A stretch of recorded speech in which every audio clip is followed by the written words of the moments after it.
বাড়ির পুজো।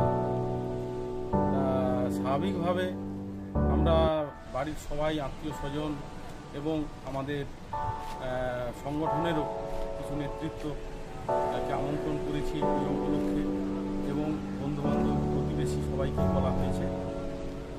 পুজো শ্যামা মায়ের আরাধনা, মায়ের কাছে প্রার্থনা করব মা সবার মঙ্গল করুক। আর পৃথিবীতে এই যে মহামারী করোনা কোভিড-19 এইটা যেন পৃথিবী থেকে আস্তে আস্তে করে সরে যায়, সেটাই শ্যামা মায়ের কাছে আমার প্রার্থনা। এটা তো মা তারার মূর্তি নিয়ে এসছে।